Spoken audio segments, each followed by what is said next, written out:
What's going on, guys, and welcome back to another episode of Mind If I Crash, the podcast. With me, as always, Tommy Zarlinga, and I am your host, Tristan Taliano, and we are here to bring you all type of content, topics. We got a lot to talk about today. But first, we do want to address our proud sponsor, Life Widgets, available on the Android and Apple app stores. You guys can download this app. Add me as a friend at Tristan Taliano. Enter yourselves immediately into a 3 cash prize drawing. You guys don't have to be watching it to win. All you guys have to do is download the app, add me as a friend, and you're immediately entered. It's an awesome chance to win some extra money, especially when the world's starting to go back to normal. You guys can use this app for so much right now.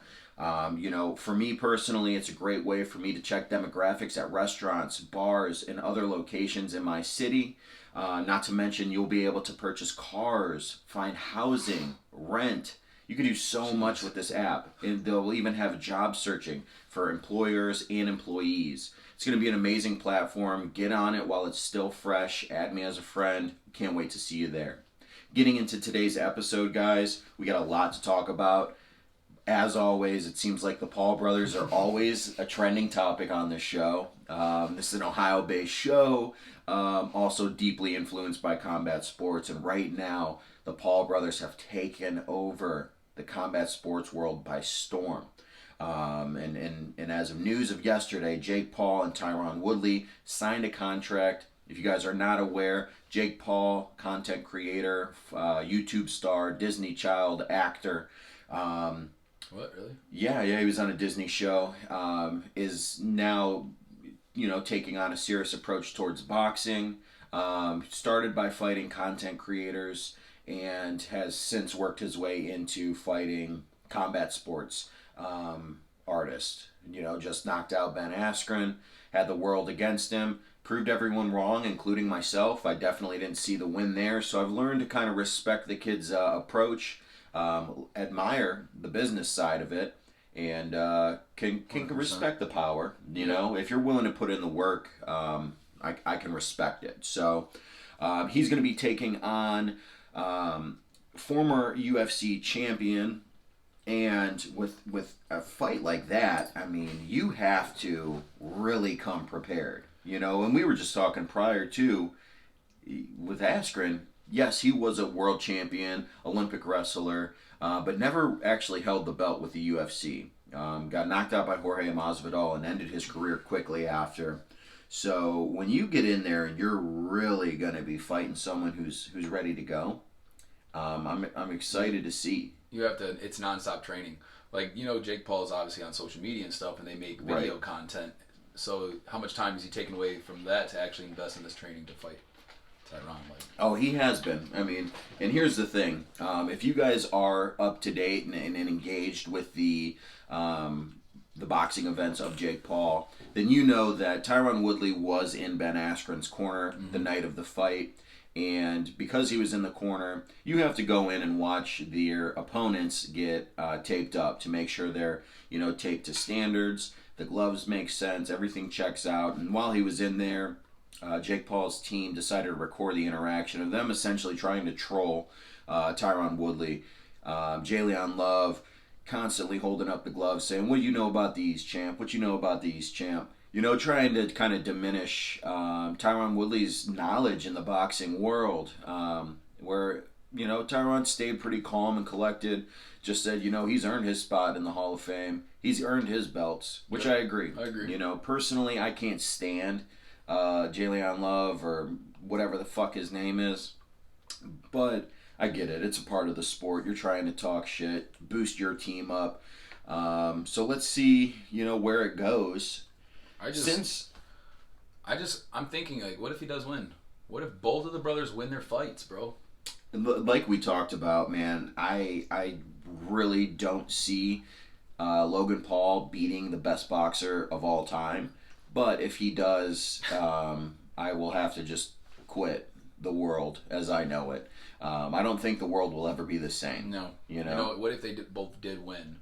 Logan would for sure overshadow Jake, though. Jake would feel like nothing. Like his win. No, so I don't know that because Jake's actually done a great job of becoming this villain in the sport, especially as of right now, the sport of celebrity boxing, where you're your fights are more celebrity based than they have been, actual fighters up Right. until this point, where you fought, three celebrities and one fighter. So at this point, he's more of a celebrity villain boxer. I think, beating someone like Tyron Woodley further solidifies his place in the pro boxing world. Obviously, I don't see him, going for a championship or taking a belt or anything like that. You never know, man. I don't see it happening anytime soon, but there is talk about him maybe fighting Tyson Fury's little brother, Tommy, and there's a lot that he can do. Right. Yeah, I would. I would. Shit, dude, you gave me like 6 months to just nothing but train to take that dude's head off. I would definitely do it. I would. I would definitely try. Give me a month. Give me a month. You need at least like a Give me 6 to 8 month. week camp. But yeah, guys. So let us know what you guys think about all this. I know, especially being from Ohio and being so close to the city of Westlake, where Jake Paul's from, a lot of people have mixed emotions when it comes to him. Some people love him. Some people hate him. Some people love to hate him, which I think is me.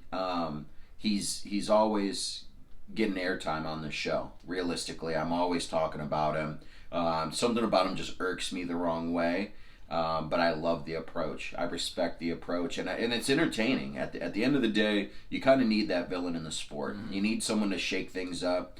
What I do think happens, though, and your question, Tommy, is what if they both win? I actually think the stock of combat sports goes down. Yeah. It loses its true value if these two kids just waltz on in after 3-4 years of training. Yep. Light training, train their whole life, and just walk all over it. Yeah, and then go right back to making YouTube videos. Yep. It turns into a laughing stock, and then any, like high rated fight afterwards would just be celebrity fights. So that's all people care about. Yeah, and where I'm at with it is I really, really think that if this fight doesn't go according to plan, for Tyron Woodley, Dana has to really evaluate if he's going to be letting his guys, after their UFC contracts, start doing this celebrity boxing, because it might, if anyone's going to take the hit, it'd be the UFC at this point. So they would have to make a smart move. Right. If Mayweather loses, the money team takes the hit there, and so does boxing, but you still have mega fights going on and being made. Like we were talking about before the show started, you got Tyson versus Fury 3, or Tyson versus Fury. I'm fried, dude. Tyson versus Wilder. Tyson versus Wilder 3. That's gonna be a big fight. Obviously, if you guys are hip to the boxing world, Tyson Fury was supposed to be fighting Anthony Joshua. And there was a arbitration agreement or something where he wasn't able to end up following through with that contract because Deontay Wilder said that their fight has priority once COVID is cleared up. So now that is back, he actually has the priority to fight Tyson. So that's what we get to see. I'd rather see that fight anyways. I'd like them to just settle it, but it doesn't mean that I don't want to see him versus Joshua. No, I do, but that's ultimate bragging rights there, dude. I mean, that's the baddest man on the planet, whoever wins. There's a trilogy that needs to be completed, and I feel like, if Tyson does win the third fight, that'll make the fight with Joshua even bigger. That much bigger, a better. I think it's be beefier. Oh yeah, I mean, so it would mean that much more. Both of these guys don't have anything to prove to anyone but themselves at this point. So making these mega fights is only right to me, So are you looking at either of their records right now? I was actually trying to figure out exactly why the fight didn't happen between Tyson. It's because of that arbitration agreement, and Wilder was kind of pissed off about it. So, obviously that's been pretty trendy here lately. What do you got? Fury's total fights, he's got 31. He's got 30 wins, 21 by knockout. He's had 0 losses. Yeah. 0 losses? There's no way. What's everyone else? That's insane. I mean, yeah, dude, that's why he's one of the baddest men on the planet. I mean, I would think he maybe have 1. He does have 1. technically. Boom. That's Anthony Joshua. 25 fights, 24 wins, 22 knockouts, 1 loss.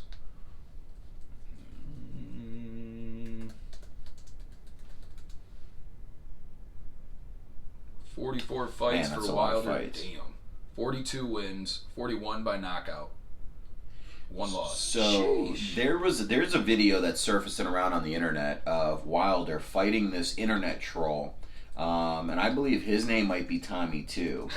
Tommy's just all over the place. Find out the kid's name. Anyway, this fucking kid, what's his name? Deontay Wilder knocks out internet troll Charlie Zelenoff. Charlie, not Tommy. Charlie.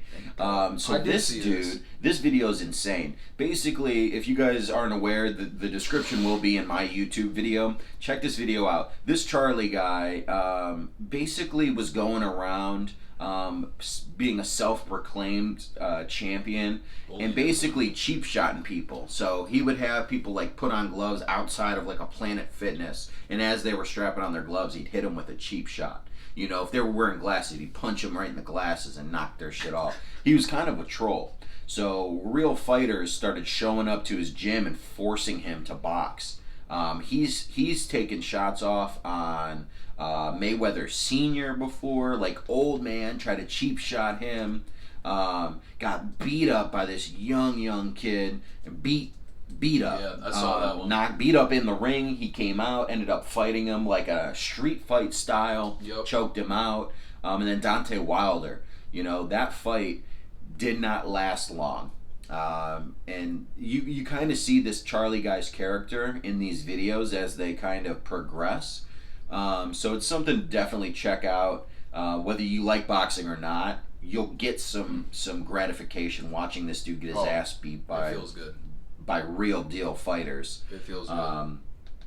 Just his whole demeanor after he gets his ass whooped. But he still runs his mouth. Yeah. He's still like, hey, I hit you in the body. I hit you in the body. Loser, though. He's like, you felt that, right? Right. And he's a little fucking punk, but watching him get beat up is all worth it. Lucky I didn't bite you. Right. So, guys, let us know what your predictions are on the fights coming up, what fights you want to see. Any mega fights happening here soon, obviously. Israel Adesanya, my boy, my baby boy, the freestyle bender, the last style bender, is going to be fighting here soon against Marvin Vettori for their second time. And he's going to be defending his middleweight belt. So, super excited. 10 days. Yeah, super excited to see what happens with that. Through and through, just really idolize Israel Adesanya and everything he's done, both with his career and for the UFC as a whole. So I'm super excited. Let me know your guys' predictions on that. There's a lot that can happen there, you know. Israel coming off of a loss, got a lot to prove to the world. Yeah, he's got to bounce back. He will. And he will. I think a lot of people have said that's a scary person. That's a scary person to fight as an Israel Adesanya after a loss. You know, he might have more drive and more determination. Is technically still undefeated in that middleweight division. So, you know, let's see what happens there. I have one question about Israel. What's up? What's wrong with his boobie? His one boob. I don't know. I really just want to know. He didn't address it, so I don't know.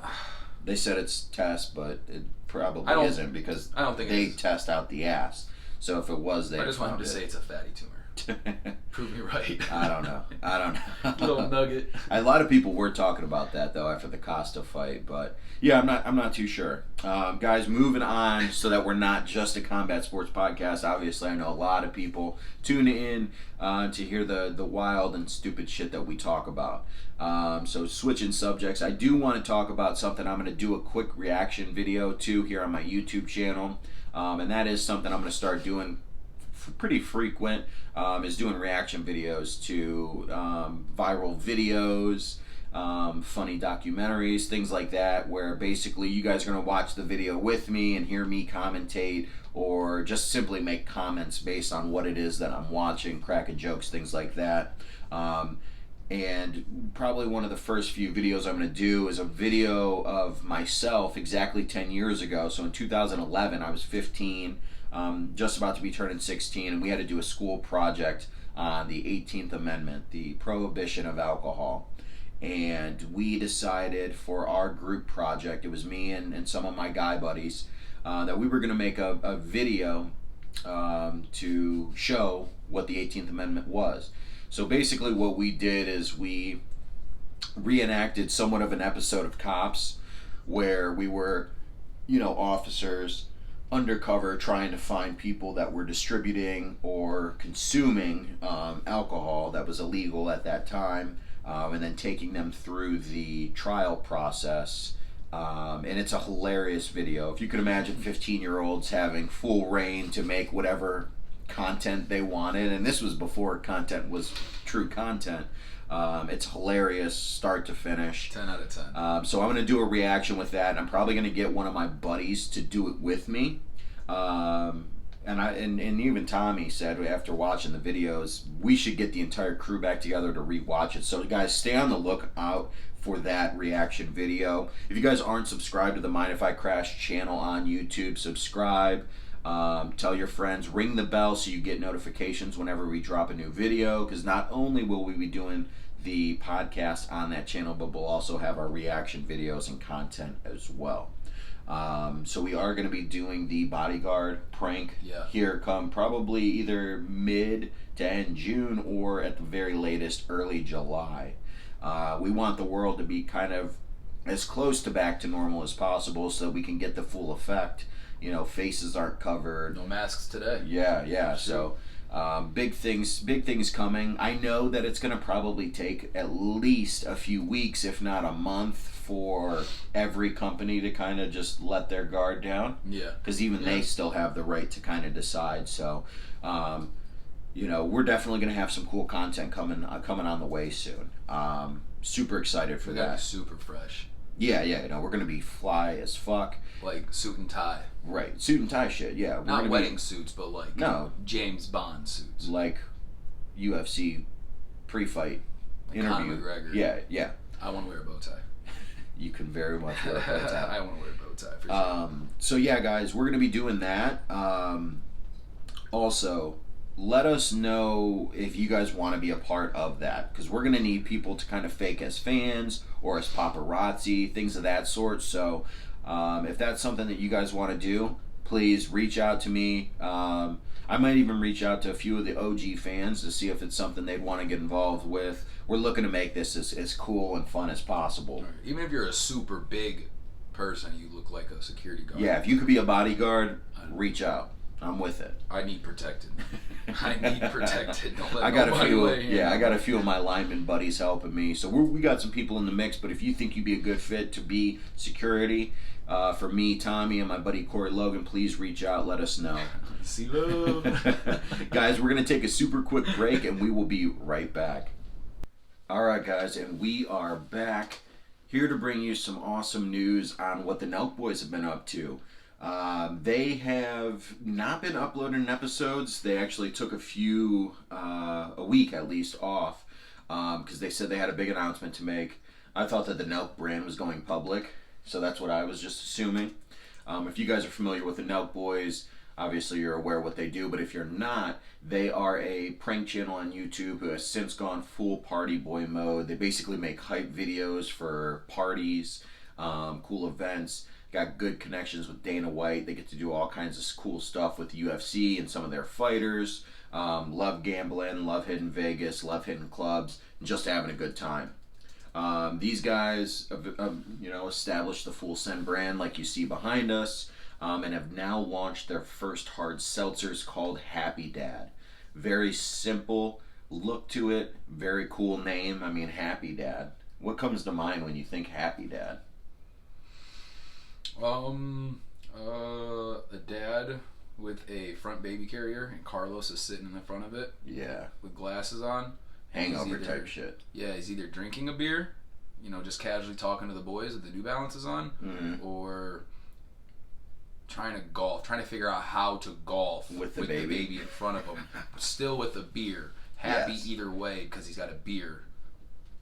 Seeing that made this dad happy. I'll say that for sure. Yeah. I think it's a cool thing, and that's the thing is like I hope that it speaks to all crowds. The dads of the world, the young college kids, over 21 years of age, Yes. and not Everybody pregnant. in the club get tipsy. But I think it's got a lot of potential. So, Hard Seltzers, they did release the video on YouTube of their process of making it. They've been working on it for over a year behind the scenes, not telling anyone. So they kind of documented that, journey. Very simple can. I think there's a few collections. See what flavors are released for the Happy Dad collection. It's loading. I know that Kyle, co-founder of Nelk Boys, I think his favorite flavor is like wild cherry or wild blackberry. Once I see the flavors, I'll be able to let you know. But they made a whole lineup. So those are going to be available here, I think, come mid-June. You guys can, on the 14th of June, buy them right on the Happy Dad website, happydad.com. And place your order and have it shipped to you anywhere in the United States, as long as you are, like I said, over 21 years of age.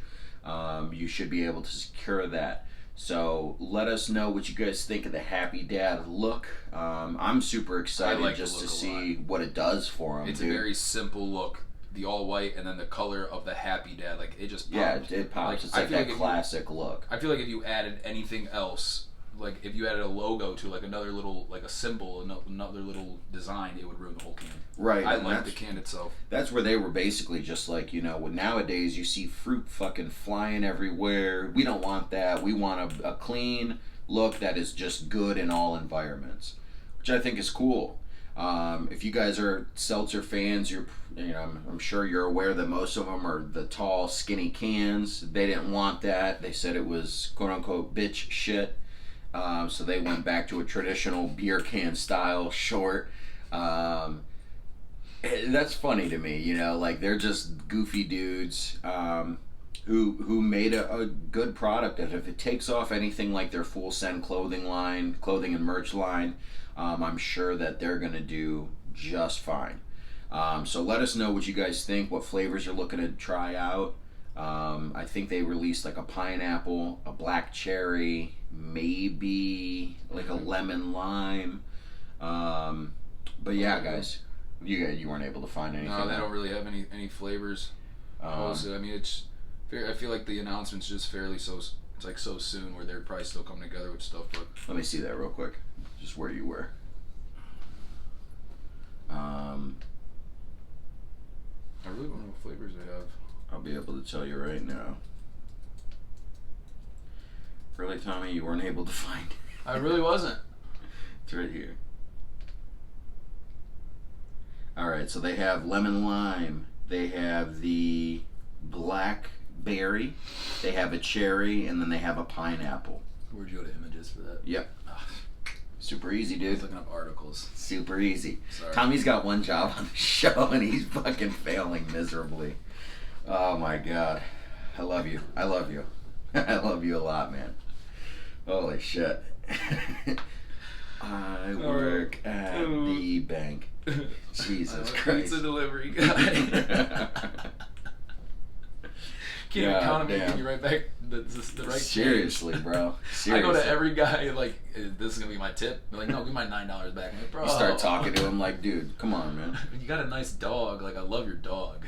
The weather's nice. If you want to see that dog again, I suggest you give me some more money. I was given a 75-cent tip yesterday. This guy was like, "That's all I got," and he had a brand new sidewalk, like fresh cement. And I thought about putting my foot in it and putting the 3/4 right in the center of it. You should have. You could take that 75 cents and fix his footprint. So tell me some of like the most foul shit you have to deal with. Like what is the brutal reality of it? There is no two brutal realities. One, not getting tipped. Okay, I live for my tips. Do people just assume they don't have to, or are they just the delivery charge on there? It's a $3 delivery charge. Yeah, so does fucking Marco's, but it doesn't mean you don't tip. And Romeo's is also a little bit more expensive than like Marco's would be. We're a gourmet pizza. Shout out to Romeo's, but yeah. So like some people tend not to tip because it's too much or they just don't have it. But a lot of the customers do, and they're a lot of regulars. So once they get to know you, start making like even better tips. But two horrible realities of this job is making no tips or little to no tips. And working with people who don't like to work, like I gotta do dishes too. Yeah, yeah. And like cleaning up the back room, nobody does that shit. But I actually have a fucked up story. It was so fucked up, but I kind of giggled at it, and it was a tip reaction, like interaction between me and another guy. So we delivered to the prison out in Grafton, and this guy, he orders a pizza, but he doesn't put the right name down. Like he puts his name down like it's Bobby, or I think it's Bobby. A fake fucking name. Yeah, my boss Ben loves this story. Like every single day, he says the punchline of this story every day, and he screams it. Don't scream it, please. I won't scream okay. it. I won't scream it. I won't. So I go to the prison and I'm looking for this guy. Well, Grafton has like 3 different like prisons right next, like across the street from each other. So I go to the first one, nope, no Bobby here. Go to the next one, no Bobby here. Go to the third one, no Bobby here. So I'm like, okay, I'm getting the fucking runaround. Mad inconvenient too. Tell you what's going on. I was like, I'm losing deliveries. I was like, I'm getting pissed off. So then finally I go back and I'm like, hey, you know, is there a number to call or anything? Yes. Okay. Well, I ended up calling the number and it had the dude's name on there, and it was like Deontay or something. I was like, man, like why is his name Bobby? Mm-hmm. So I get there, I'm like, hey, I call this number. I was like, it says Deontay, and they're like, the dude looks at me, knows exactly who I'm talking about. He goes, man, give me 1 second. Calls the dude. He goes, hey man, he goes, you got pizza up here. He goes, all right, comes down. He goes, bro, he goes, I got one question for you, man. Before I can even say hi, and he goes, why the fuck did you put your name Bobby down on the receipt? He goes, don't know nobody know no Bobby. He goes, man, I don't want people knowing my government name. Was he a fucking prisoner? No, he was a person He who was a works guard, a there. CO. That's some ghetto And shit, dude, they were so fucking ghetto. And then one guy goes, man, you fucked up for that. He goes, this boy's running around. He goes, you fucking with his money. So I give him his stuff, and I'm like, you know, you want to sign here? If you want to leave a tip, you can. He goes, yeah, I'm gonna leave a tip. I'm like, all right. I was like, what do you want to put down? I give him the pen. He goes, no, you write it. And I was like, okay, I'll write it. And I'm waiting for it. I put the little dollar sign first. You're supposed to. I hate people who put the dollar sign at the end of the dollar amount. Yeah, that's He goes, imbecile. I'm like, how much you want to put? He goes, dollar, motherfucker. Dead ass.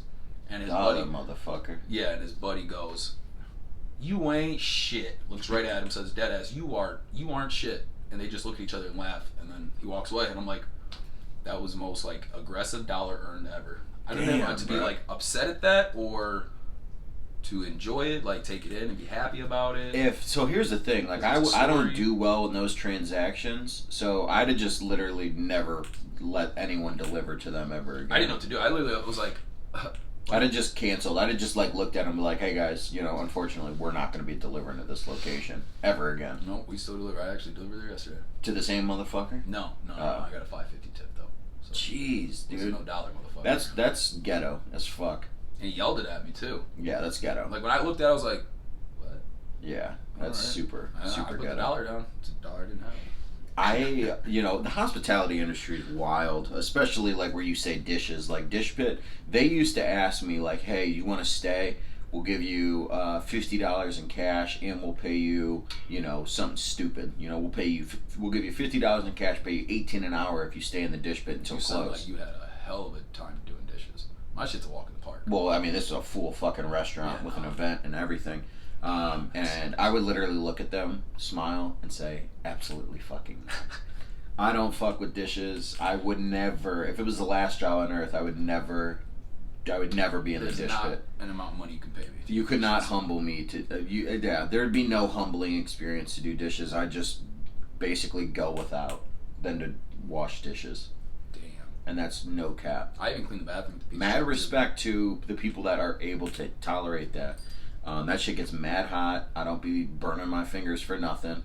I can tolerate it picking up a hot plate to serve a customer, not to clean up. Not constantly. You know, either. and it's gross, bro. It's gross constant. seeing people's nasty ass shit. People spit in their cups and shit. Dude, so you want to know some wild shit though? Working in the restaurant business, you see some downright foul things happen, especially with servers. A lot of servers are super chill, but you get your servers that are just shitty people that use whatever they can to make money. We had this couple. They literally, when they would bring back their, because it was like, a 3 or 4 course meal, depending on what you would get. You get a soup, a salad, your app, your meal, and then a dessert. They would bring, as they were working out, they would bring back the soups and salads, and if the people only ate a little bit, I would literally watch this couple take it and drink the fucking soup after they had already eaten it, and then put it in the dish pit. I remember watching that for the first time, and I was standing so close because I was on the grill. I said, "What the fuck was that?" They took it back. and then they drank what they took off the table. They drank. They finished the rest of what they did not eat. The customer did not eat. Isn't that crazy? Oh my gosh! So That's how then- COVID-19 started. This was a while ago. Anyway, so that happens, and I'm like, what the fuck? Then I start watching them take the entrees every once in a while, cut off like the bite marks, and then pack it in to go for themselves. And no one was like catching them. So like we were in the middle of like a GM change where like our GM who had been at the location for like 17 fucking years was getting fired. They had us training. It was chaos. So a lot of shit was getting. Mind if I ask where this was at? This is at Stonewood. I was in Florida, Oh, okay. So. Okay. But I worked there for a few years, and basically, so I started watching this, and I'm like, Jesus, these people are fucking mad. It's Florida. So people eventually start catching on. The dude is like always packaging and eating food and just being gross, and people are like, dude, that's fucking nasty. He didn't care. But the girl was like super manipulative. So she would work behind the bar, overcharge on drinks, but like find a way to pocket the money. So then she had a radar on her, but she was like abusing drugs, like pills. So she was like always out of it and oblivious. Thinks everyone loves her. No one actually did. It was insane. But like comical at the same time, and I'm like fucked up I can on see shit. those people. And I even know it's fucked up. So anyway, she's like overcharging. That raises a red flag with corporate. So people start keeping an eye on her, right? We have this corporate guy come down, Chef Danny, and he starts like basically taking the store over and holding everyone equally accountable. You know, from the dishwasher all the way to the front of house manager. Everyone's on equal playing Sounds like ground. a solid guy. Yeah, no, he was. But it's still the restaurant industry, so everything's fucked up. Anyway, so there's this time where like she keeps coming back to me like, hey, is there any way you could like give me this app without ringing it up? And I'm like, absolutely fucking not. Why would I ring that up? Then she's like, okay, I'll just ring it up then. Rings I'm it up. hungry. Then she comes and asks for a free dessert. I said no. She said okay. Rings it up. But then she's ringing up two and then deleting one. So like I'm making it and then she's like, well, it's already made. So I'm like, okay. So obviously I got to bring that aware because then that's my ass on the line. Damn. So she's like conning this table and giving him a sob story that like she doesn't even have a daughter. Her daughter can't afford private school. She's struggling to put food on the table. She got them to give her like I think $300 in cash, like a loan.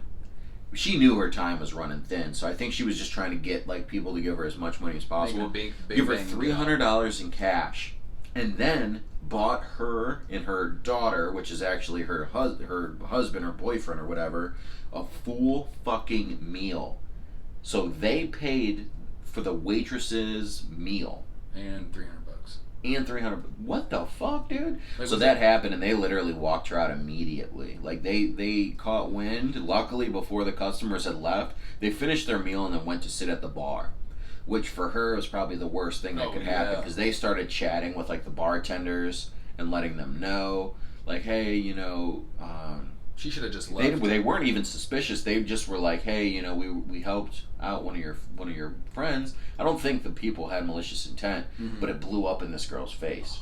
So obviously, you can't fire both of them for one person's wrongdoing. He's just a fucking weirdo at this point, right? So they're walking her out. They're like trying to force her to return the money, but technically they can't because it was like considered a tip. There was no written agreement that there was like a $300 loan or anything like that. Right. So these people are like watching this unfold, and they're obviously an old nice couple that's totally upset now. We have to comp not only the money that they spent, but the money that they paid for their meal. So we end up having to comp everything. Dude, it was a fucking nightmare. Fiasco. They walk her out. Husband's just like still like I swear this dude's probably like in the dish pit as she's getting walked out, like just drinking the soups. And I'm like, dude, this is chaos. Like It's the last soup I'll ever once drink. again, talk about ghetto. That was so ghetto. I was like, what the fuck is wrong with them? They were like honky ass white people Yeah, just no. doing ghetto Disgusting. shit. What the fuck? Yeah, dude, that was so foul. Drinking so soup. disgusting. That I can't. Drinking somebody else's soup that was like, oh my god. I'm reimagining them resculpting the steak and like putting it in a to-go box. It was like, yeah, like I made that. Yeah. I mean, no, you didn't. That was You made the cut. so disgusting. That's awful. Yeah, dude, wild shit that you see in the business, bro. Not just restaurants, but just like food places in general. That's what I'm saying. Unless they're hospitality like business. maybe not everywhere, but like McDonald's, Burger King, all the fast food chain restaurants are fucking disgusting. Maybe a Yeah. mom and pop shop. I've never worked like in Old one. Town. That place is beautiful. Like, Yeah, dude, they keep that, and they got a good community there. Yeah, you so- know. But not everywhere is bad, but that's fucking wild. I mean, it is Florida, but still, that's wild. yeah, Florida's just fucking crazy. That's in wild for general, dude. anywhere. Yeah. Yep. So yeah, dude, that's that type of shit. But that does bring me on to the topic of just fucking dealing with like junkies, dealing with the everyday drug addict, whether it's someone you drive by, you encounter at the corner, whatever it may be. I actually have to do every day. Cut my grass all the time. Yeah, dude, some of them will work fucking hard. All You the know, time. we're all people at the end of the day. Mhm. You know. What you'll notice though is when you're dependent on a substance, those people either work extra fucking hard to get financial gain so they can afford whatever it is, whether it be alcohol or a, you know, class A drug. Yep. They grind to get it. Some people do it the right way, not the right way, but you know they'll do jobs and try to earn the money. Some people will boost, which is basically stealing. Some people do god awful things. Yeah. You know? You got your addicts that have their priorities straight and they're responsible. They just want to get high. It's still equally and- as damaging. Yeah, it you is. know? It is. But like you go from it from two different perspectives. You can go at it a responsible way or a non-responsible way. But either way, at the end of the day, you're getting your fix. And Yeah. The reality people are is doing like it. I've met some fucking terrible people just being out there. And that's the truth of it, you know? Like it's an ugly fucking game and there's no love in it, you know? Oh, not at all. There is no love They in love it. you for the moment. Yeah, and As they're some getting people their do. fix, you know, you're doing them a favor. They love you for the moment. They Yep. get their fix. See you later. I'll see you never type Yep. shit. Yep. But when shit hits the fan, you realize there's not really anyone you could ever count on. And that's something that, like, I think even today I still despise in people. So, like, I'm big on, like, I don't know. I don't do well with, like, the gossiping ass men in society. Like, I think gossiping in general, but yeah. I mean, I almost give women a pass, and that's why I don't entertain it sometimes. Gives them something to do. But like the men that are just Joking. always about the gossip shit, you know, that corny ass shit, and like that to me is what makes you fake, Mhm. is the corniness. So, you know, obviously I met people that I knew for years. I met people that I knew for a short time. They can all be equally as terrible, and there's some people that are just lost and have no business being in that world. Yeah. Nonetheless, though. Some of the most honest people are drug addicts, though. Some of Yeah, them- yeah. No, I mean, a lot of definitely. them are shady and snaky like, but I've met a lot of honest, brutal people, and they'll tell you exactly what it is. You're like, dude, I'm getting high. I don't give a fuck. Like I'm doing my thing. Yep. It's like, well, you want to get better? Like, yeah, I will. You're just like completely blown it off, and You got to wait until the time's right for you, and that's the sad truth of it all. Is people will like find out, and especially like nowadays, I'll have families reach out to me like, hey, you know, so and so's not in a good place. You think you could talk to him? You think you could maybe give him some help? And I have to be somewhat realistic to the point where if they're not ready to help They're not themselves, gonna listen to if nobody. they don't want it, they might agree just to get you off their ass, Mhm. but they're not going to recover in the way you want or expect them to. And that's a hard pill to swallow as a wife or a parent or a sibling. It's a very hard pill to swallow that person, no matter who is willing to help, if they're not willing to help themselves, will never stand a shot at being able to fully recover. no. And that's a big if as well. You know, there's plenty of routes to recovery. People always typically want to take the path of least resistance, the easiest path. So, you know, when you consider something like a treatment center or an AA program or NA, any of those anonymous programs where it's, you know, for the most part, full abstinence to drugs and alcohol, that seems very intimidating to someone, especially new to recovery. And that's the hardest thing to talk someone off of. What do you mean? I can't smoke weed? Shit like that. Where I keep it very, very simple. If they're ready to get help, I keep it very simple. I say, look, I don't think that anyone's program is the same as the next man's or the next woman, but I think at the beginning, it's very crucial that you are completely clean from any mind or mood altering substances so that you can understand who you are. Fix the things that need to be fixed before you even entertain taking a step outside. Yeah, that sober realization. And that's something that people typically don't want to do. I put myself in that situation. I don't want to do that. You talk a lot of game when you are high itself, and you're like, yeah, I'm gonna get better, I'm gonna do this, but you're high at the moment. Oh my God, it's a euphoric moment. Dude, I think the last 6 months of almost a 7-year run, I would look at whoever I was running with at that time every day that morning and say, today's the last day. We get one more in us, we're done.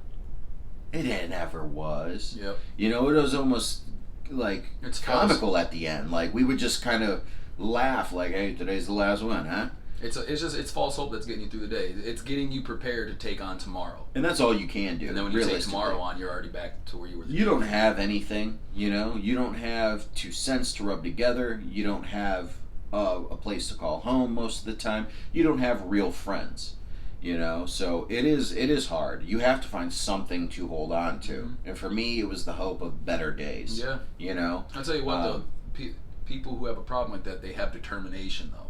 They are determined to get that fix. So if you flip that around and put that determination in something actually positive, worthwhile. No, yeah, you're right. And that's the fact, I think that's what you were telling me, man. You take an ounce of the grind and hustle that you put towards feeding your addiction into something positive, like your career or being a good parent or spouse or a fucking hobby. Not doing drugs is a hobby. Your potential is endless and what you can do. And once you truly take a step away, and that's why I think it's very important for at least the beginning for you to be completely abstinent is to understand who you are again. I remember, when I first got into treatment, it was almost unsettling getting used to hearing your conscience talk to you again. Like it was like, dude, I haven't heard this voice in like almost 7 years. This is fucking weird. Back to being the devil's advocate. Hey, don't do this, don't do that. Just start thinking things through. Even being able to hear your thoughts clearly was baffling to me. It was unsettling, and that's the same way with a lot of people, And I think that going into a treatment center sounds scary in theory. It does. Being away, it's essentially like going to jail in your mind. And even while you're there, sometimes you're like, "Fuck, dude, I can't leave. I can't fucking call my girl. I can't call my mom. This and that." It is 100% necessary for me. It was 100% necessary because it broke down my life to the bare minimum. And I was able to look at my life and myself for what it truly was, and that was a broken individual who needed help, who needed some chance at recovering. But yeah, it all started with the push to want to get better, And I hope that everyone gets the chance, because realistically, nowadays, you're not seeing people even get that chance. And it started a lot with our generation where, the pill push came in and kind of took it by storm, took high schools and junior highs by storm, where we were kids not really understanding what it was exactly that we were doing. We all partied. No one understood the severity of addiction for the most part, or what even being addicted to a substance was, withdrawal, things like that. Yep. You don't know until the thing that's solving your problems then starts to create them, and that can be years apart. It could be a month, it could be a day, or it could be years apart. And when you're a child still developing and kind of living with family, your parents, someone who's providing food, shelter, and your basic needs, it's easy to keep doing that dumb shit. Oh yeah, especially when you start so young though, because like your prefrontal cortex. Oh yeah, yeah, frontal lobe, dude, yeah. Especially the damage it does on the brain, you're still developing, and the body. and then bam, you get past the stage of final development, and you're still dealing with addiction. That's all you know. Yep. That's all your body knows. Isn't that scary? And it's not changing. The basically the pill push is still preying on young kids who eventually graduate to the harder version of whatever it was they were doing, whether it be an opiate pill or a depressant or a stimulant. They basically just graduate into the next best thing or the strongest thing, whatever it may be, and that is what scares me. Because I made it out by chance, I think there was a higher power that helped me get to that point. But kids aren't even getting the chance to get sober, and that scares the shit out of me. And I mean, a lot of the music, a lot of the people they look up to, they watch, they are fucked up on something, whether it's lean, alcohol, weed, for Christ. It could be weed. I mean, ain't nothing wrong with weed in my opinion. But like, some people could be waste their lives like just smoking weed, just getting way too high, just being a potato, dog. Yeah. So like that's a fact. And that's what everybody's doing. It's all over social media. It's in a lot of music videos. You think it's in a lot of lyrics. That's what you're looking up to. I mean, people say it all the time. Social media is the devil. Music is the devil. I mean, yeah, it depends on who's looking at it and who's listening, but also like you can't really blame it itself. You have to blame it's selling. Yeah, at you the have, same you time. have to blame the generation because we're the ones buying into it. We're the ones that are actually being attracted to it and then trying to initiate that into your lifestyle is two separate things. Like imagine if you didn't pay any attention to any of these lyrics that these rappers say, or that any rock and roll band comes out with about doing cocaine and stuff. Imagine we didn't pay any attention to it and that shit was dead. Right. It might not be as hype. Yeah, no, I agree. It's a temptation thing, and humans are made of flaws, and I think we are more prone to temptation and sin than we are innocence. Absolutely. We start with innocence, and there's just so much temptation and so much bad around you where it just eventually leaks in. Yep. Not for everybody, but for majority. Yeah, especially in the society and what pop culture promotes. Like you said, the things that are trending or considered deemed or cool can sometimes be like potentially life-threatening. So yeah, that's definitely a scary place to be. And for anyone that obviously is struggling right now, or even someone that you care about that maybe is entertaining, trying to get themselves better, if they need help and they don't have the resources, maybe they don't have the health coverage, or they just simply don't have the money to afford a treatment, please reach out to me. I've got plenty of connections that are 100% free. They will take you in. They will get you, health care, and they'll figure everything out as they go. But please don't hesitate. I want you guys to know that option is there.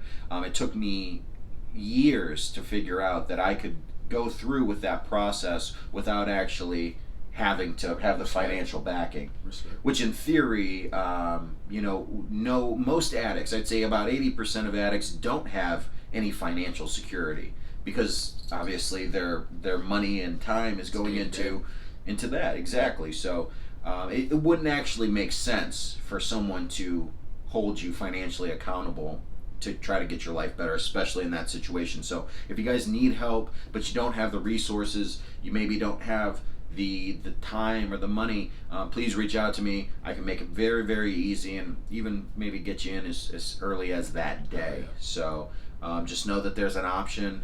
There's a way out. If you want it, please don't ever be afraid to ask. Can stay completely confidential. And don't just push them to treatment or to help, because if they don't want the help, then don't just leave them alone afterwards. Actually talk to them. Be there for them until they are ready to help it could themselves. essentially backfire. Yeah, and you don't want to send someone because you decided it's what's best. And what's good, like you were saying, dog, you didn't hear your voice for a while, like that voice in your head. So they might not be able to hear a voice in their head. So if they're being stubborn, then you try to be that voice for them until they eventually hear it themselves. Right, absolutely. It might work, it might not, but you can try. It's always something to consider, guys. I think that was a good. I like that. That was good right there. Open my heart a little bit.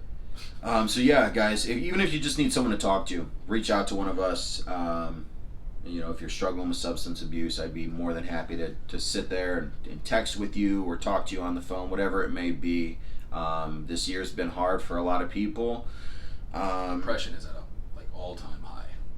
Yeah, and I think it's definitely important that people seek their mental health to get strong, to get better. You know, I tell people this all the time. There's nothing wrong with taking care of your mental health or putting that first on the priority list. What I've learned from recovery is if there's something that is holding you back in life, whether it be addiction or a mental illness, if you put that on the back burner and then you decide to put your job or your family or your kids before it, in theory it sounds like the responsible thing to do, but what actually happens is those things will all suffer the consequences. The reality is you have to put that on the front lines as priority number one.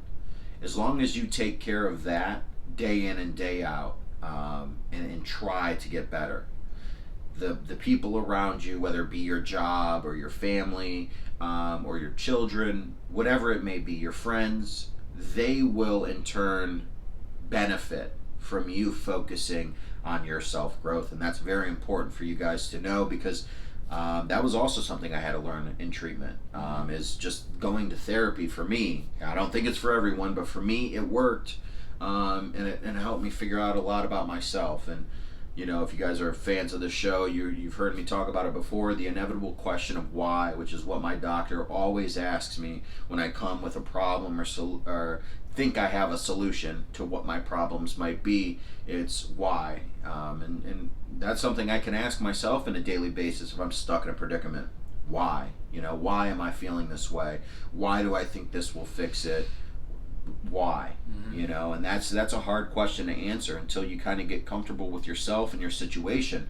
So definitely an advocate on taking care of your mental health first, and everything else will get better as long as you put in that work, whatever it may be. Guys, we're gonna wrap it up here. We're at about 50 minutes. We're keeping these episodes about an hour long, which is good. It works.